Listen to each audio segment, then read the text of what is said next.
separado para adoração a Ele. É um privilégio enorme, porque Deus é quem trabalha em nossos corações, Deus é quem trabalha em nosso ser, sempre para que entendamos que o nosso louvor, que os nossos dons, que os nossos talentos são unicamente para adorá-lo, para servi-lo. E eu louvo a Deus por você que aqui está essa noite, por você também que nos visita. Seja muito bem-vindo, muito bem-vinda aqui à sua casa. Nós desejamos lhe receber muito bem. E se você ainda não ouviu um seja bem-vindo, eu vou pedir que a igreja possa dizer para todos que nos visitam essa noite essa seguinte frase. Vamos lá, todos juntos?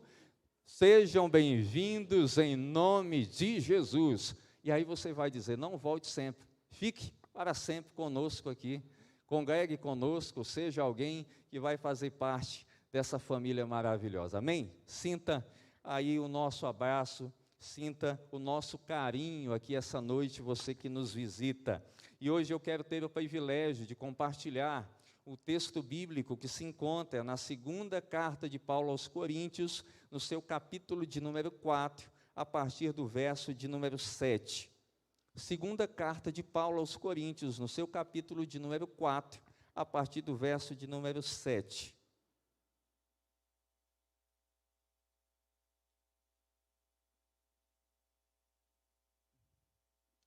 Diz assim a palavra do Senhor: agora nós mesmos somos como vasos frágeis de barro que contém esse grande tesouro. Assim fica evidente que esse grande poder vem de Deus e não de nós. De todos os lados somos pressionados por aflições, mas não esmagados. Ficamos perplexos, mas não desesperados. Somos perseguidos, mas não abandonados. Somos derrubados, mas não destruídos. Pelo sofrimento, nosso corpo continua a participar da morte de Jesus, para que a vida de Jesus também se manifeste em nosso corpo. Sim, vivemos sob constante perigo da morte, porque servimos a Jesus, para que a vida de Jesus se manifeste em nosso corpo mortal. Assim, enfrentamos a morte, mas isso resulta em vida para vocês. Continuamos a pregar porque temos o mesmo tipo de fé mencionada nas Escrituras. Creia em Deus, por isso falei. Sabemos que Deus, que ressuscitou o Senhor Jesus, também nos ressuscitará com Jesus e nos apresentará a Ele junto com vocês. Tudo isso é para o bem de vocês, é à medida que a graça alcançar mais pessoas, haverá muitas ações de graças e Deus receberá cada vez mais glória. Amém? Vamos orar novamente. Paizinho querido, obrigado pela Tua palavra, obrigado pela oportunidade de engrandecer o Teu nome, de louvar ao Senhor, de cultuar ao Senhor, e que em nome de Jesus, essa palavra possa penetrar corações, possa alcançar mentes, e que sempre, cada um de nós possa entender a Tua maravilhosa vontade, o Teu propósito para cada um de nós. É assim que oramos, rogando a Tua bênção e a Tua direção, em nome de Jesus. Amém e amém. Certamente você já sofreu com o desânimo. Certamente o desânimo já bateu na sua porta. E você deve ter passado por dias de profunda tristeza, dias onde você buscava o ânimo, mas você não achava essa palavra e nem essa vontade na sua vida. Certamente você, assim como eu, já teve dias onde você não teve ânimo para absolutamente nada. Sabe aquela vontade de ficar assim, deitado numa cama e não sair nunca mais? Pois é, cada um de nós em algum momento já teve essa vontade. Todos nós estamos nesse grupo, todos nós já sofremos com o desânimo, com a falta de vontade de fazer algo em algum momento da nossa vida. Todos passaram por isso. O desânimo, ele muitas vezes é gerado em nós, pelo fato de nós não conseguirmos realizar sonhos que a gente tem, projetos que a gente criou, coisas que a gente entendia que deveriam ser aceitas, amigos e amigas que a gente tinha que não estão mais, pessoas que faziam parte da nossa família, do nosso ciclo de amizade e, infelizmente, partiram. Doenças que afligiram a nossa casa ou a nós mesmos.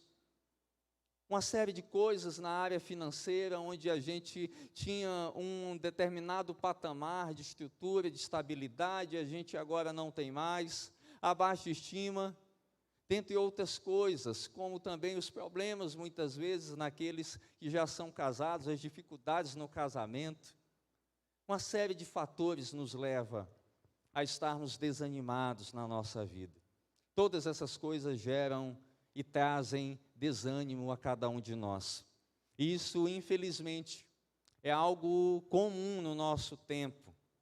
E quando nós olhamos para a pandemia, nós vamos ver que a pandemia ampliou esse tipo de coisa, fazendo com que cada um de nós estivéssemos, em algum momento, bem mais abatidos do que outrora nós estávamos, sem esperança, em meio a tanto sofrimento, a tantas pessoas que foram ceifadas por essa pandemia terrível. E eu quero, essa noite, caminhar com você e encontrar razões, soluções à luz do texto bíblico, para que nós possamos vencer esses desafios na nossa vida. E nesse texto em especial, nós vamos ver o apóstolo Paulo, que ele enfrenta uma série de situações e ele não está desanimado, pelo contrário. E nas duas cartas, tanto 1 aos Coríntios e 2 aos Coríntios, o apóstolo Paulo nos deixa série de 6 listas de lutas e sofrimentos que ele enfrentou. Se você depois quiser ler, você vai ver que em 1 aos Coríntios, no seu capítulo 4, versos 11 e 12, tem esse destaque. Você vai ver em 2 aos Coríntios, capítulo 6, versos de 4 a 10, também esse destaque. 2 aos Coríntios 11, do 23 ao 29, e 2 aos Coríntios, capítulo 12, versos 7 e 8, vai trazer um panorama, uma visão geral daquilo que o apóstolo Paulo sofreu. E aí você me pergunta, por que Paulo faz questão de relatar esses sofrimentos que ele enfrentou? Por que é que ele faz isso?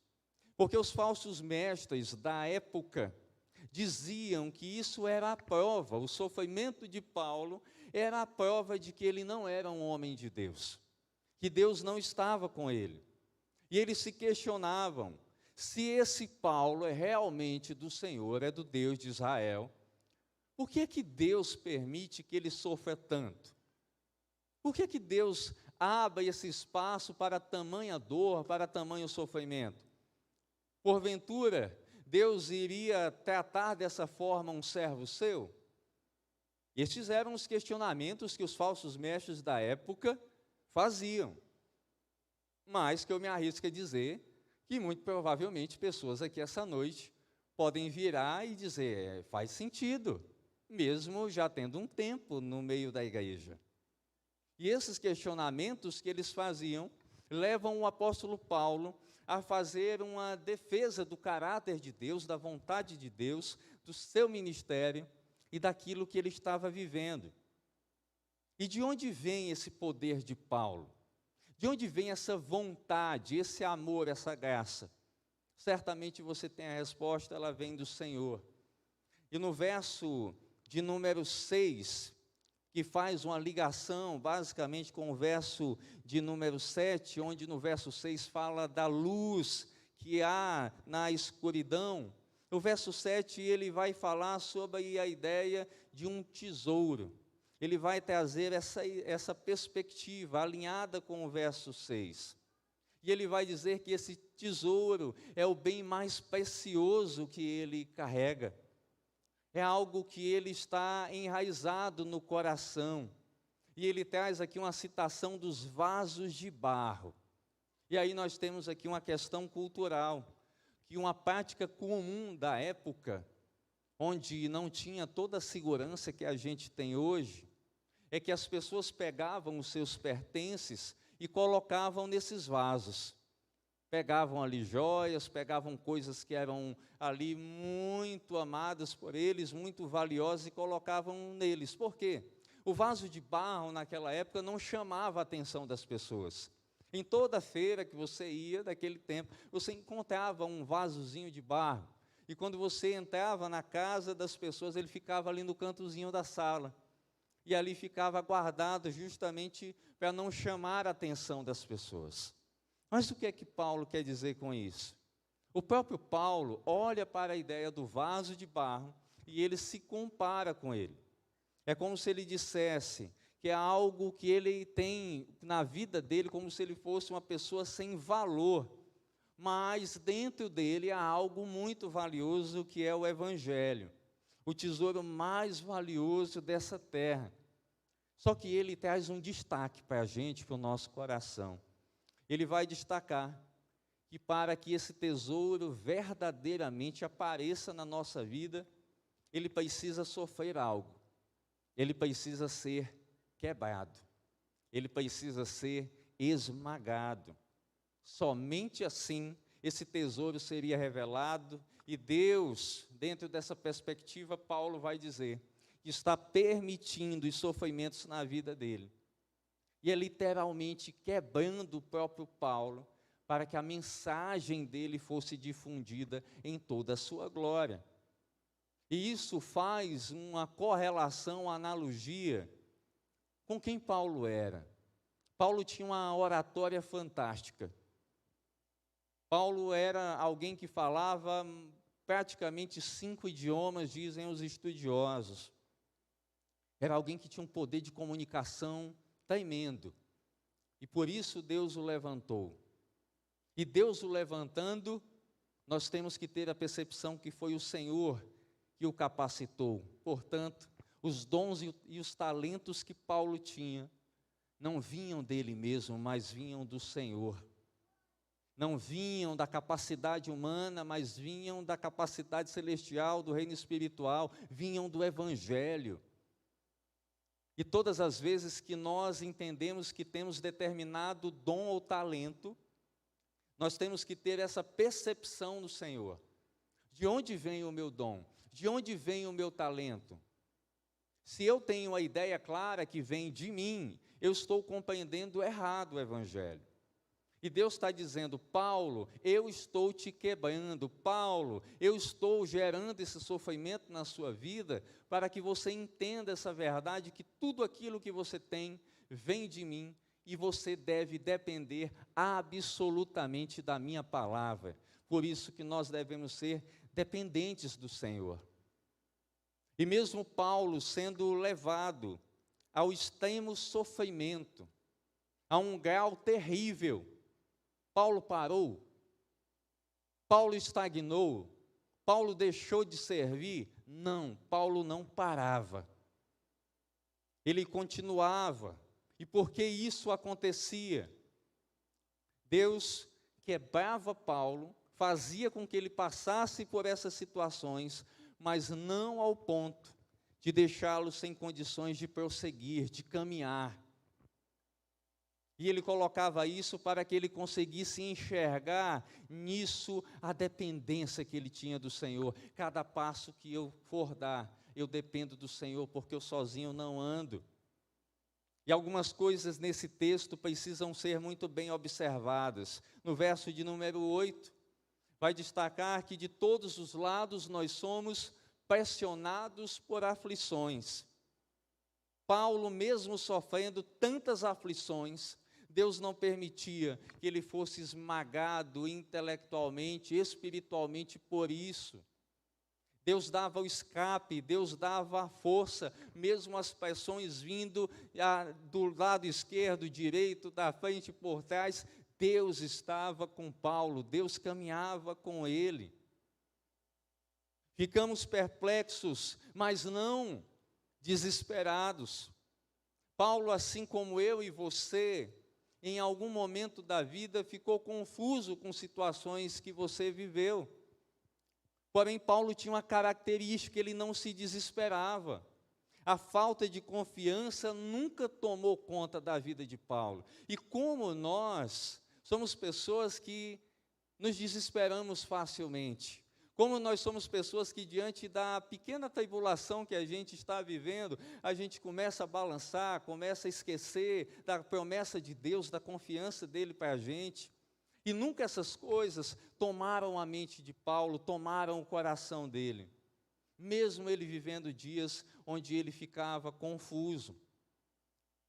Também o texto vai trazer no verso 9, perseguidos, mas não abandonados. E quando eu paro para pensar sobre a ideia, a perspectiva de perseguição, eu estou falando com alguém que é PhD nisso, Paulo. Paulo é alguém que sabe falar de perseguição de A a Z. Tem as melhores histórias, tem os melhores livramentos que Deus poderia dar a um homem. Porque em todo lugar que Paulo ia, ele era perseguido. Perseguido pelos judeus, perseguido incrivelmente pelos irmãos da igreja de Corinto. Cada igreja que Paulo ia, a turma expulsava ele. E isso eu estou falando de Paulo.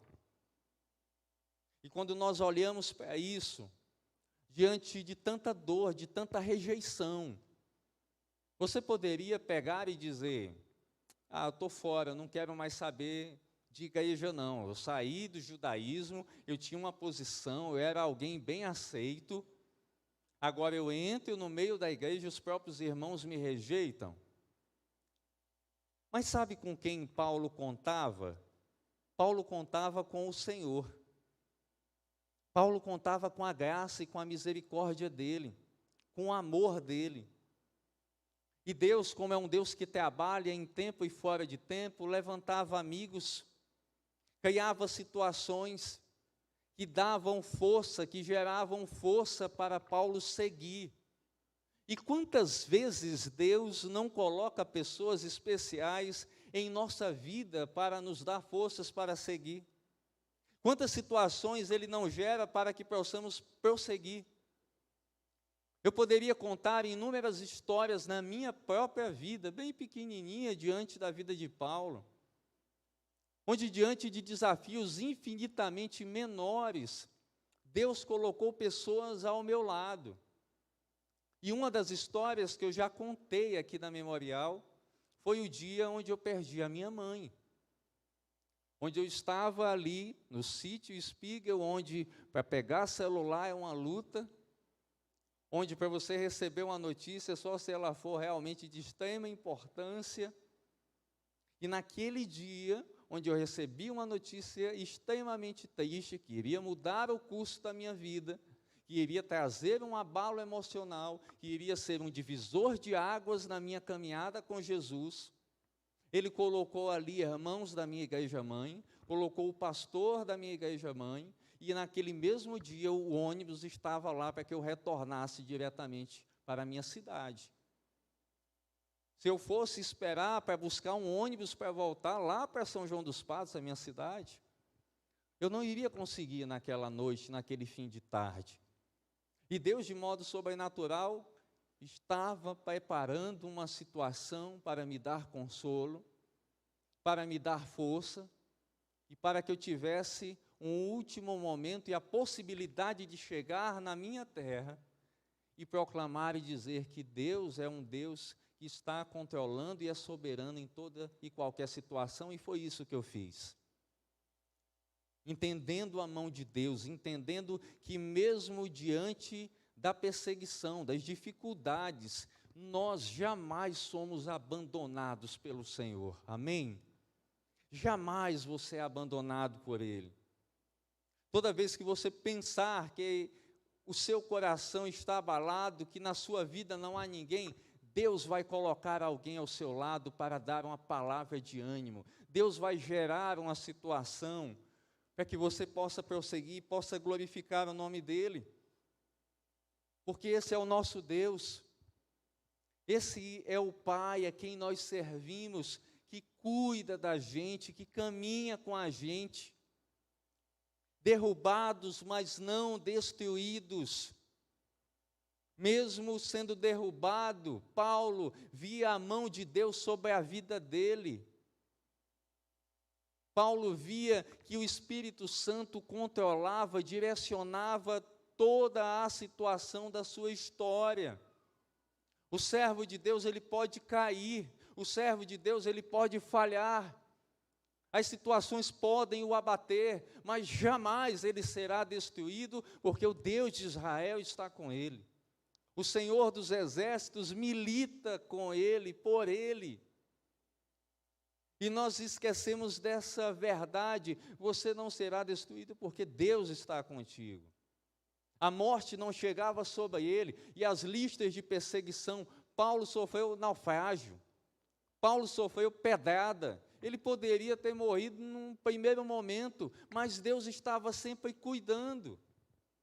E a nossa perseguição hoje, ela é muito mais uma perseguição intelectual do que uma perseguição física. E nós às vezes dizemos: não, está tudo acabado.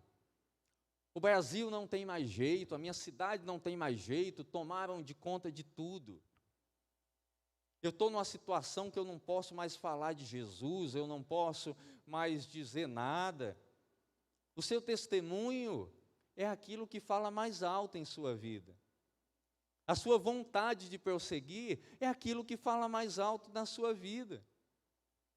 E certamente, se eu conversasse com cada um aqui, todos vocês iriam me contar uma situação de como Deus agiu, mesmo num primeiro momento, sem você perceber, em teu favor, para te ajudar, para mostrar que Ele estava contigo. Essas perseguições não geravam em Paulo desânimo. Em nenhum momento não tinha desânimo, não. E nem vontade de desistir, de dizer: Deus, acabou, estou encerrando o meu contrato contigo, não quero mais ser apóstolo, não. Chega. Todo dia é um problema diferente. Todo dia é uma paulada, uma pedrada, uma rejeição, ninguém gosta de mim, então deixa eu acabar logo com isso aqui. Levanta outra pessoa. Não, Paulo prosseguia. Mas o que eu quero perguntar para você é: o que as perseguições geram em cada um de nós? As perseguições na sua vida, geradas no seu lar, no seu ambiente de trabalho, ou em qualquer outro lugar, elas te trazem vontade de desistir ou de continuar a proclamar o Evangelho? Vontade de continuar a dizer: não, quanto mais perseguição, mais eu vou falar de Jesus. Quanto mais perseguição, mais eu vou testemunhar sobre Jesus. Quanto mais as redes sociais fecharem o cerco sobre a pregação do Evangelho, mais eu vou usar o meu Instagram e o meu Facebook e o meu WhatsApp para falar de Jesus. Ou você é aquele que, diante do primeiro obstáculo, tira o seu time de campo e desiste? Se você ler o capítulo 1 de Romanos, vai estar dito que o Evangelho é o poder de Deus. A arma mais poderosa, mais valiosa, você tem na mão, a Escritura Sagrada. Quando nós lemos, quando nós proclamamos a verdade do Senhor, não há homem nem mulher que, por mais que rejeite num primeiro momento, possa dizer: essa palavra não vem do céu. Quando você mesmo abre a Escritura e começa a ler, você começa a sentir o poder de Deus trabalhando no teu coração. Você começa a ver as verdades do Evangelho, e a gente tem que se perguntar: o que as perseguições geram em nós? Talvez ninguém aqui sofreu uma perseguição com um maluco com a pedra, querendo jogar em você porque você estava pregando. Alguns que já estiveram em cultos, em praças públicas, já viram algumas situações bem desagradáveis, mas Deus estava a cada momento trabalhando, militando para ajudar os seus servos. Tudo isso que Paulo estava passando era uma necessidade para que Cristo fosse manifestado na sua vida. O sofrimento realizava isso na vida dele. Mas não só na dele, mas na vida daqueles que eram de Jesus. Os apóstolos são um exemplo disso. Um cristão verdadeiro sabe que ele não tem mais vida. Um cristão verdadeiro sabe que quem tem a vida é Cristo. E que o nosso caminhar diário é uma renúncia. É uma autonegação das nossas vontades. é matar o nosso eu. E Paulo era um homem que via isso não como uma opção. Eu vou pensar se eu vou negar as minhas vontades. Eu vou avaliar. Não, Paulo via isso como uma necessidade urgente. Ele sabia que a sua vida estava debaixo de uma sentença de morte no plano físico. Ele entendia que a vida dele não era mais a vida do Paulo em que ele poderia tomar toda e qualquer decisão, mas a vida dele era uma vida do Senhor. Era uma vida dada e entregue ao Criador. E quantos de nós não enxergamos isso no texto bíblico? Quantos de nós não enxergamos isso na nossa própria história?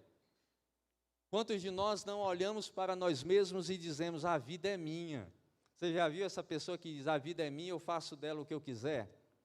O gosto é meu, então eu vou fazer o que eu quero? Gente, isso para alguém que vive o Evangelho não existe. Isso para alguém que está em Jesus não cabe mais. Porque Paulo estava entendendo o aperfeiçoamento diário de viver ao lado do Senhor, de ter uma vida com Ele. E me traz um verso que eu quero que você abra, Gálatas, no seu capítulo 2, verso de número 20, parte A. Gálatas, capítulo 2, verso de número 20, parte A.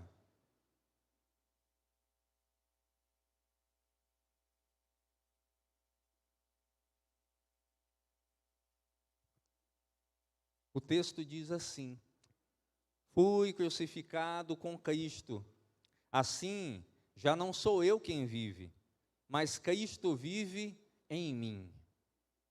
Você consegue compreender essa verdade? Eu fui crucificado com Jesus, eu já não vivo mais, mas é Ele quem vive no meu coração, é Ele quem habita em mim. E nós temos alguns inimigos bastante claros na nossa vida, e são três: o mundo, a carne e o diabo. E desses, eu lhe afirmo sem sombra de dúvidas, o mais difícil de vencer é a carne. Porque todos os dias nós precisamos crucificá-la. Todos os dias nós precisamos pegar a nossa vontade e colocar numa cruz e bater ali os pregos. E dizer, hoje você não vai ter vitória sobre mim. Hoje você não vai vencer em minha vida. Hoje você não vai tomar de conta do meu coração. Hoje você não vai controlar os meus pensamentos. Mas aqueles que olham para a sua vida e dizem, a vida é minha, eles estão dando legalidade, estão dando poder para que a carne esteja trabalhando, esteja vencendo, para que o mundo o influencie, para que o inimigo trabalhe no lugar que ele está dando. Todas as vezes que o pecado para você é mais atraente, você está dizendo que Jesus ainda não habita totalmente em você, ainda não domina totalmente o seu ser. E a vida com Jesus, ela não é em prestações. Hoje 10%, amanhã mais 10%, amanhã mais 10%, até bater 100%. A vida em Jesus é uma entrega completa. Você já parou para pensar nisso? Você já parou para pensar que a tua mente é um lugar onde a carne não deve reinar? Já parou para avaliar quais são os teus pensamentos agora? Quais foram os teus pensamentos até você chegar hoje aqui no culto público ao Senhor? E a nossa mente às vezes é tão fértil, ela pensa, ela imagina tanta besteira, ela cria tanta coisa fora daquilo que Deus tem para a gente. É um verdadeiro campo de coisas horríveis. Mas quando Cristo domina a minha mente, eu começo a pensar sobre o reino. Eu começo a pensar naquilo que agrada a Jesus. Eu começo a pensar na obra dele. Eu começo a pensar em como eu vou fazer o bem. Quando no meu coração a minha vontade ela é crucificada, eu não estou mais maquinando o mal, eu não estou mais pensando em como eu vou me dar bem, mas eu estou pensando em como Jesus vai ser glorificado. E isso não é fácil, porque falar é uma coisa, praticar é outra. Mas quando nós dependemos do Espírito Santo, tudo é diferente. Quando eu crucifico, pego e digo, isso não vai vencer na minha vida, é diferente. E eu tenho essa autoridade pelo Espírito Santo que habita em mim. Você não está sozinho, você não anda sem nenhuma força, porque se fosse pela sua vontade, você não venceria. Mas o Espírito que habita em você é quem te concede a possibilidade de crucificar o teu eu. E nós precisamos urgentemente entender isso, precisamos urgentemente nos darmos para o Senhor. E uma das coisas que Deus espera da igreja dele é santidade, é comprometimento, é obediência, e nós não podemos ser obedientes ao Senhor se a carne ainda reina. Meus queridos, isso é muito sério. Não dá para brincar de servir ao Senhor e ao diabo, ao mundo ao mesmo tempo. Lembra da ideia, daquela frase que as pessoas colocavam até o nome de uma pessoa? Vendo que fulano tem um pé na igreja e outro no mundo. Frase tão clássica. Mas na realidade não tem como eu ter um pé na igreja e um pé no mundo. Se eu estou nessa situação, eu estou totalmente no mundo. Porque a igreja, para mim, na realidade, é o que eu citei, é a prestação. É 20% para o Senhor no domingo. Você acha que crucificar a carne é separar 2 horas de culto a Deus durante toda uma semana? Você acha que crucificar a carne é somente participar de um ministério ou de um pequeno grupo multiplicador? Crucificar a carne é todo dia, é renúncia diária, é diante da tentação você dizer que ela não vai ganhar. É diante da falta de vontade, de comunhão com o Senhor, dizer, a comunhão com o Senhor vai ganhar. É diante da possibilidade de ter um ganho próprio, e você dizer, é o Senhor que vai ganhar, porque o ganho tem que ser para Ele. E Deus usava o sofrimento para quebrar a vida de Paulo como pastor. Nós sempre olhamos para Paulo como o apóstolo aos gentios, como o homem que o Senhor levantou para proclamar a mensagem de reconciliação, a boa notícia àqueles que ainda não entendiam, como também ao seu povo. Mas Paulo era pastor de vidas, cuidava de pessoas, se importava com pessoas. E Deus queria dizer e olhar para Paulo e dizer, Paulo, é o seguinte, como você vai gerar vida no seu rebanho, se você não, em todo dia, quebrar o seu eu, jogar a sua arrogância na lata do lixo. E não é que Paulo, não é que o Senhor está dizendo que os líderes não vão ter pecados, que os líderes não irão falhar, mas começa a partir de nós a inspiração, a mudança e a autonegação daquilo que tenta nos controlar, que tenta nos dirigir de modo errado. E Deus começa a tratar no meio da igreja, Deus começa a quebrantar corações, usar vidas. E é por isso que Deus nos chama essa noite para um quebrantamento real diante do altar dEle. Ele nos chama para nós desistirmos das nossas vidas e vivermos para Deus. Pastor, o que é que você está querendo dizer com isso? O que é que você quer dizer com desistir da minha vida? Quer dizer que eu vou deixar de fazer as coisas, que eu vou deixar de trabalhar, que eu vou deixar de comer aquela comida gostosa que eu quero? Não, estou falando disso não. Eu estou dizendo que eu vou ter que parar de assistir televisão, de navegar na internet, nas redes sociais? Não. O que você vai desistir é da sua vontade. É da vontade que leva o pecado a ser vencedor e começar a viver totalmente independente de Deus. Ao passo que tudo aquilo que você tem, em todo lugar que você pisar, Deus vai ser glorificado com os teus pensamentos e com as tuas ações. Já parou para pensar sobre isso? O que foi que Paulo fez? Paulo crucificou os seus títulos. Paulo pegou todos os diplomas, por assim dizer, e disse: isso aqui não está glorificando a Deus, eu estou colocando fora.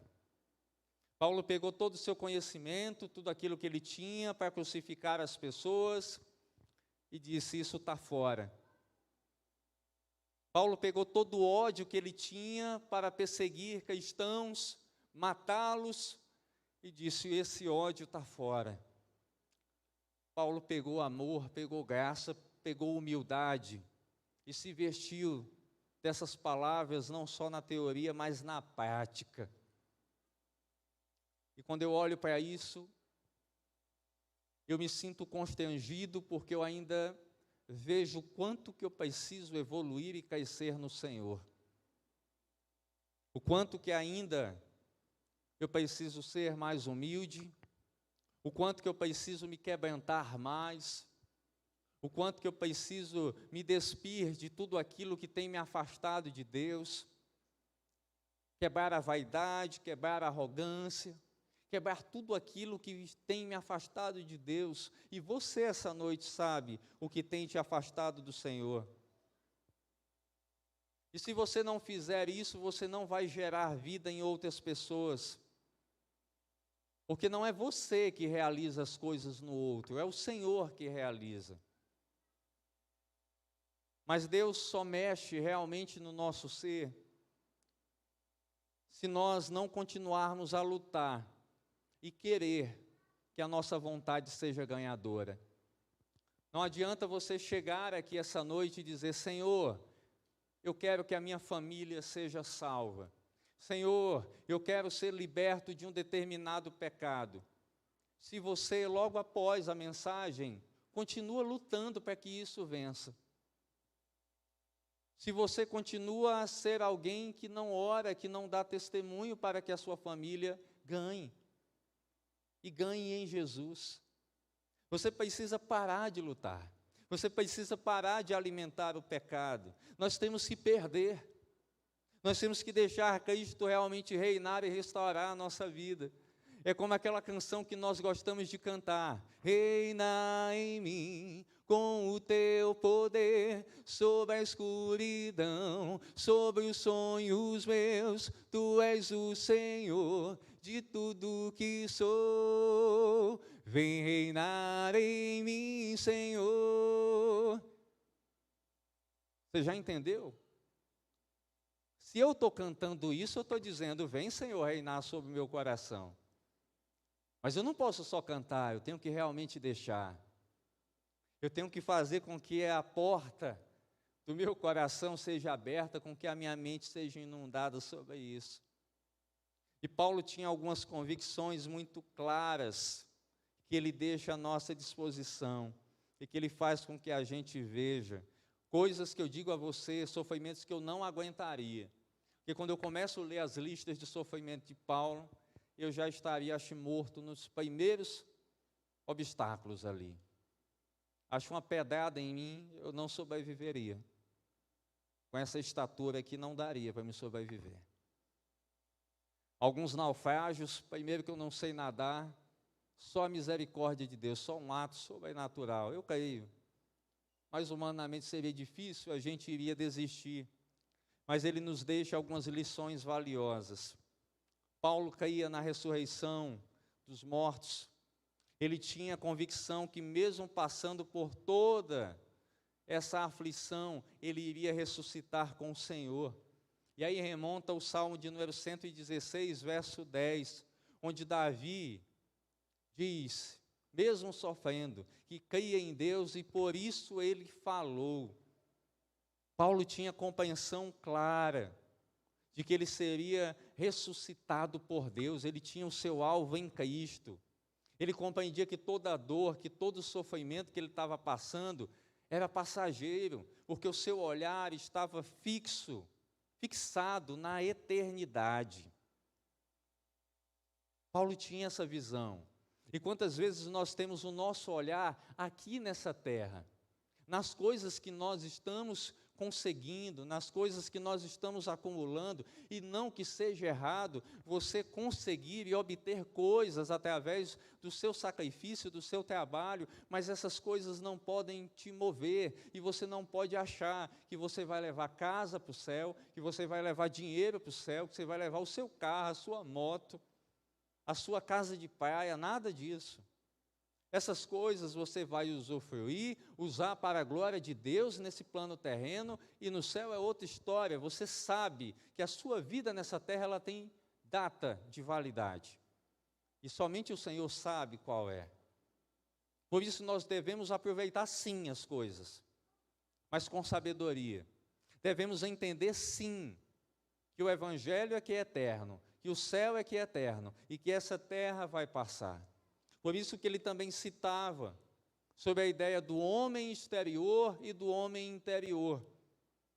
Esse corpo que aqui eu tenho, que você tem, por melhor que você cuide dele, e não há problema nisso, ele vai envelhecendo, ele vai perdendo o vigor, ele vai perdendo a força, vai ficando cada vez mais fraco. Cada ano que vai sendo acrescentado a gente vai sentindo um peso diferente. O pessoal sempre dizia que depois dos 30, a gente começa a descer ladeira abaixo. Eu não sei se foi o meu psicológico ou qualquer outra coisa, eu já senti assim algumas dores depois dos 30 anos, assim, já estou sentindo um pouquinho mais fraco. Não sei você que está com 40, com 50, você pode dizer, não, pastor, é porque você não está fazendo exercício mesmo, é por isso que você está sentindo dor. Mas a maioria de nós vai não tendo o mesmo vigor. Você não tem mais a mesma força que você tinha com 18 anos. Os que são da casa de 50, 60 estão entendendo. Eu já ouvi bastante, meu filho, quando eu tinha 18 anos eu tinha uma força totalmente diferente. Paulo diz que esse homem exterior, ele vai sendo reduzido e enfraquecido. Mas tem algo em nós que jamais é enfraquecido. É o nosso homem interior, porque ele é renovado pelo Espírito Santo de Deus. Ele vai ganhando força. Eu posso ter 90 anos, e que Deus possa me conceder essa graça ou não, está na vontade dEle.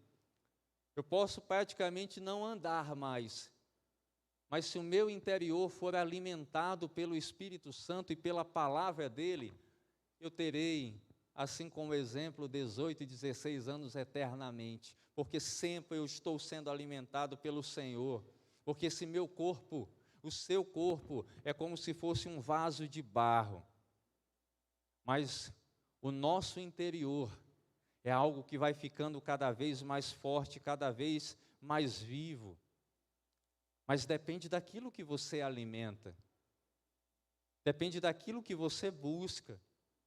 Porque o Espírito Santo nos renova a cada dia, a cada amanhecer. É por isso que eu desejo e sempre digo, Senhor, renova o meu coração, renova a minha vida, trabalha no meu interior, faz com que eu tenha mais e mais desejo por Ti. Paulo apontava para uma glória tão grande, mas tão grande, que esses sofrimentos que ele dizia e que ele listou, ele classifica e diz, olha, são coisas leves. Você conseguiria olhar e pegar esses sofrimentos na sua vida e dizer, não, besteira, coisa leve, pedrada, besteira, naufrágio, besteira, coisinha pequena. Fome, besteira, nudez, besteira. Como é que alguém faz uma afirmação dessa? Somente alguém que olhava para o que Deus tinha reservado para ele e que cria em um mundo totalmente restaurado. Somente alguém que tinha o seu olhar em mais nada, mas somente no Senhor. E aí vem para mim um dos textos mais lindos da Bíblia. Abra comigo Romanos capítulo 8, versos 38 e 39. Romanos capítulo 8, verso 38 e 39, onde Paulo diz assim: e estou convencido de que nem morte, nem vida, nem anjos, nem demônios, nem o que existe hoje, nem o que virá no futuro, nem poderes, nem altura, nem profundidade, nada em toda a criação, jamais poderá nos separar do amor de Deus, revelado em Cristo Jesus, o nosso Senhor. Amém? Quando eu leio isso, eu percebo e sinto a vontade maravilhosa de Deus para cada um de nós.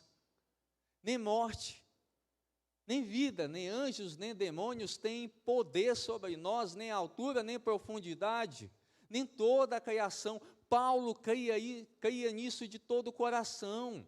Ele sabia dessa verdade. E somente alguém com a espiritualidade tal pode crer em Jesus e saber que Ele está no controle de tudo. Entender que na ideia do visível e do invisível, Ele traz uma reflexão sobre o mundo a qual nós vivemos.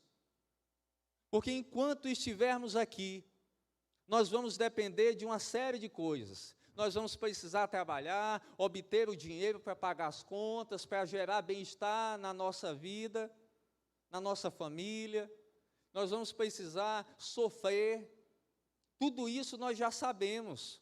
Só que ele diz: olha, pensa e vê aquilo que está reservado para você. Ainda nós não podemos ver o céu. Ainda nós não podemos ver o Senhor.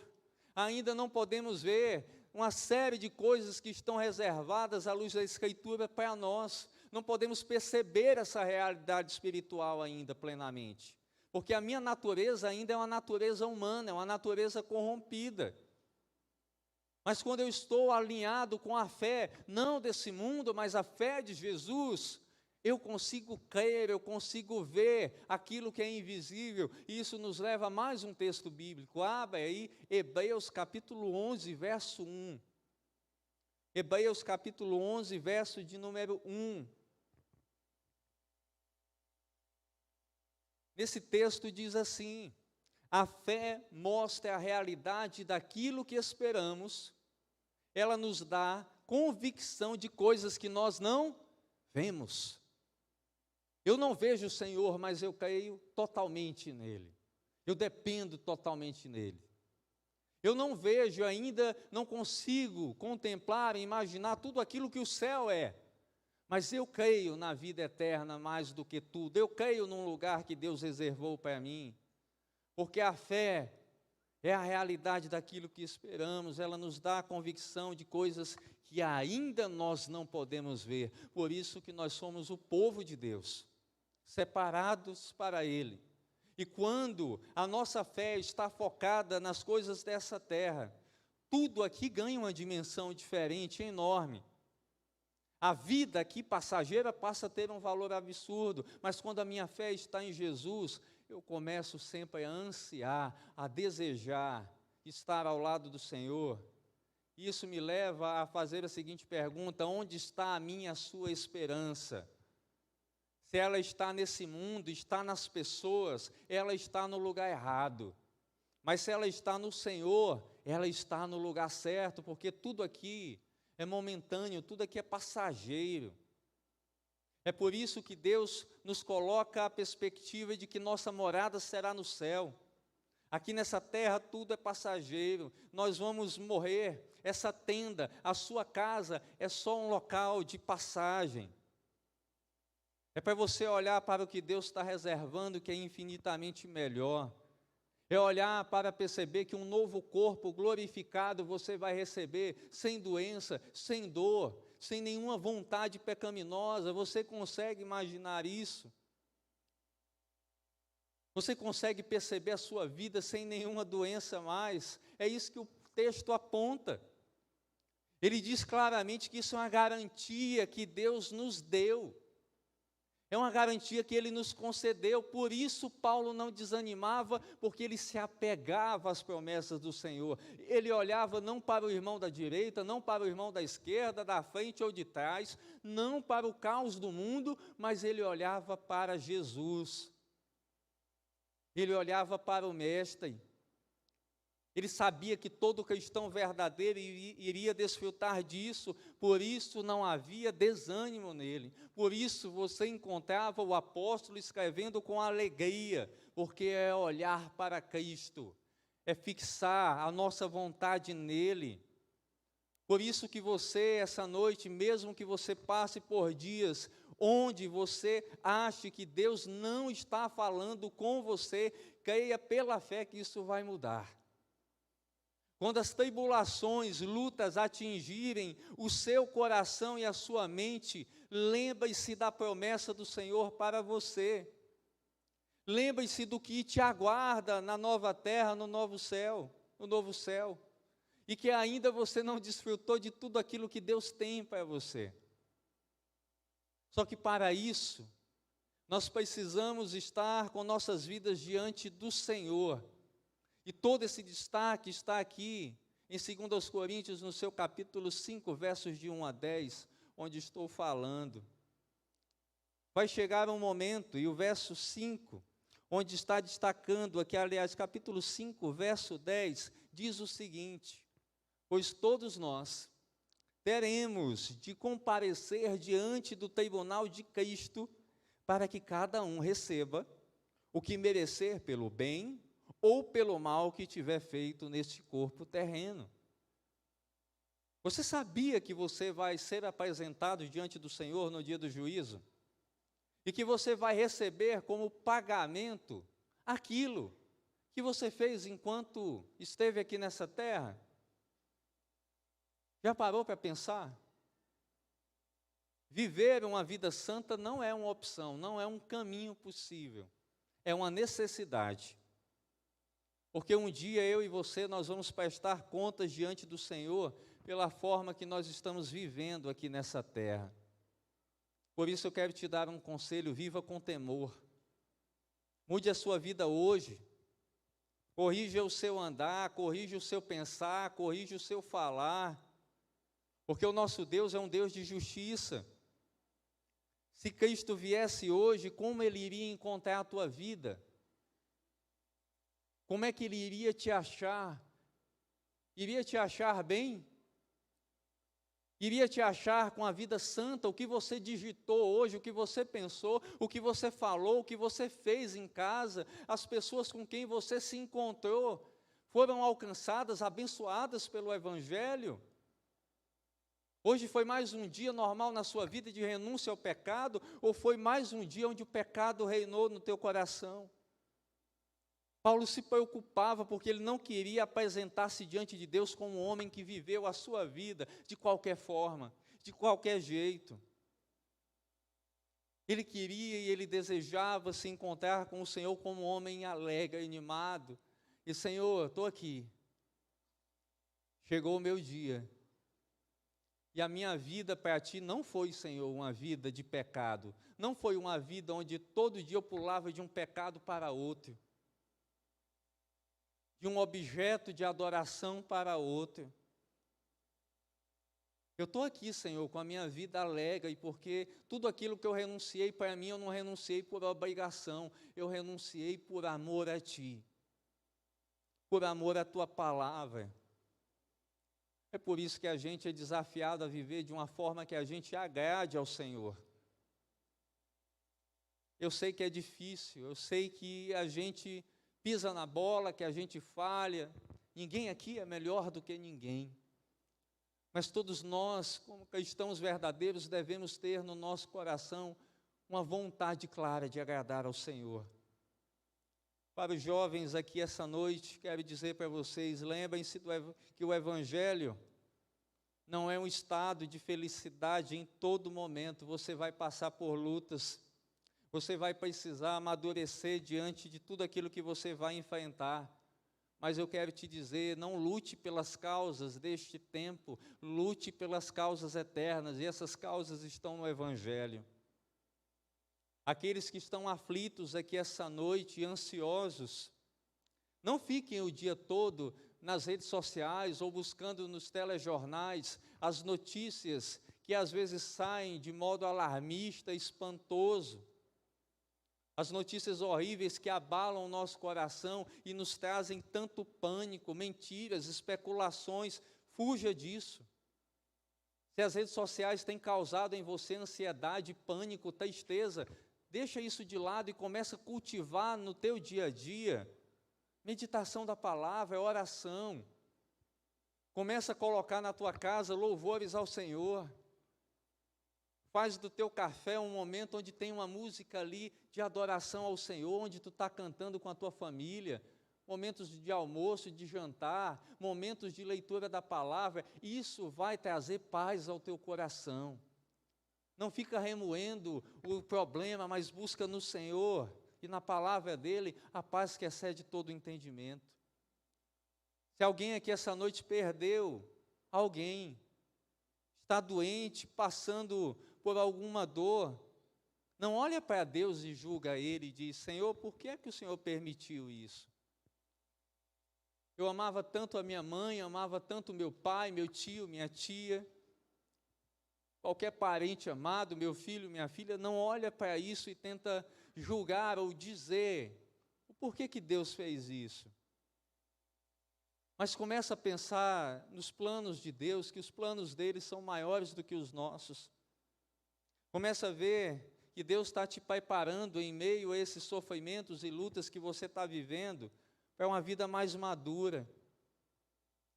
Começa a olhar para o que Paulo falou no verso de número 7 e também verso de número 6, que nós somos vasos de barro. E como vasos de barro nesta vida, Deus às vezes precisa nos quebrar por completo, para nos fazer alguém melhor para servir a Ele. E talvez a sua vida esteja passando por isso. Talvez você, como um vaso, começou a ver que tem um lugarzinho trincado. Alguns já estão totalmente despedaçados, sem esperança, sem força, sem fé. Mas sabe quem restaura os vasos de barros que somos nós? O Senhor. Sabe quem traz o consolo e o alento? O Senhor. Porque Ele está trabalhando em nosso favor. Ele está trabalhando para o nosso crescimento, para a nossa maturidade.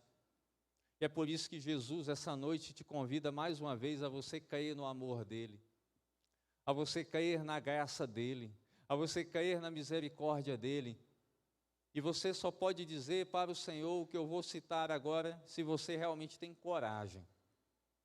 Aqueles que entenderam que são vasos de barro, devem olhar para o Senhor em oração e dizer: Senhor, a minha vida é tua, o meu coração é teu, e se o Senhor precisar me quebrar por completo, que o Senhor quebre, porque eu só quero ser um vaso de honra e não de desonra. E Deus essa noite está nos incomodando para que realmente mudemos a nossa vida e busquemos comprometimento com Ele. Amém? Curva a tua cabeça e fecha os teus olhos em nome de Jesus. Senhor, eu nada mais que sou do que um vaso de barro em tuas mãos. Tudo aquilo que as pessoas podem julgar em mim de bom, de agradável, não vem de mim, vem de ti. Se em algum momento qualquer coisa gerou em meu coração vaidade, ou vontade de achar que eu poderia fazer algo sem ti, em nome de Jesus eu te peço perdão e clamo a tua misericórdia em minha vida. Eu quero entender e compreender que os problemas que eu estou enfrentando, que as renúncias que eu estou precisando fazer essa noite, e que eu tenho feito, apesar de estarem doendo o meu coração, apesar de estarem me quebrando todo ao ponto de me sentir que às vezes estou quase sendo esmagado, porque a minha vontade às vezes tenta prevalecer, eu sei que o Senhor sempre me dará escape para vencer elas. Que o Senhor possa me quebrar essa noite, Que o Senhor possa quebrar aqueles que estão fazendo uma oração sincera e contrita, de dizer: Senhor, me quebra e me refaz. Me faz entender que os sofrimentos são para o meu aperfeiçoamento, são para a minha maturidade. Que nós possamos crescer como vasos de honra para Ti, em obediência, comprometimento, porque nós não queremos agradar a homens, queremos agradar ao Senhor. Não nos deixa fugir do Teu foco, não nos deixa olharmos para ninguém mais do que o Senhor. E muda, retira de nós o pecado que em mim habita, que em você habita. Que o teu casamento, que a tua família, que o teu trabalho, que os teus planos sejam os planos do Senhor. Que a tua dedicação aos ministérios da igreja, aos pequenos grupos, a obra de Jesus seja por completo e não por obrigação ou por status, mas pelo Senhor. Por sabermos que Ele está trabalhando essa noite na vida de pessoas que aqui chegaram totalmente quebradas, sem esperança, mas Deus está te chamando para um comprometimento com Ele essa noite, para que você entregue a sua vida a Ele, para que você se reconcilie com o Senhor. E se essa noite tem pessoas aqui que ainda não aceitaram a Jesus, mas que entenderam que não dá mais para viver como estão vivendo, que precisam ser quebradas, mas refeitas no Senhor, o Senhor te desafia a você dizer sim ao Evangelho. Se alguém essa noite nos visita e ainda não é cristão evangélico, não entregou a sua vida a Jesus, eu te desafio a você dizer sim a Jesus, erguendo uma das suas mãos essa noite. Há alguém que deseja entregar a sua vida a Jesus e confessá-lo como Senhor e Salvador, erga uma das suas mãos para que eu possa ver aqui essa noite. Glória a Deus, glória a Deus. Há alguém essa noite que deseja se reconciliar com o Senhor, voltar para os caminhos dEle e se dedicar totalmente à obra do Pai, erga uma das suas mãos para que eu possa ver essa noite. É tempo de Deus trabalhar na sua vida, te restaurar. Se você essa noite é cristão, mulher cristã, mas tem vivido ainda uma vida de aparências, um vaso exterior belo, mas por dentro totalmente podre, pede ao Senhor para te reavivar, pede ao Senhor ânimo, pede ao Senhor misericórdia. Ó Espírito Santo de Deus, não nos deixa continuarmos como estamos, porque nós caímos na Tua palavra, caímos no Teu poder, em nome de Jesus. Amém e amém. Quero pedir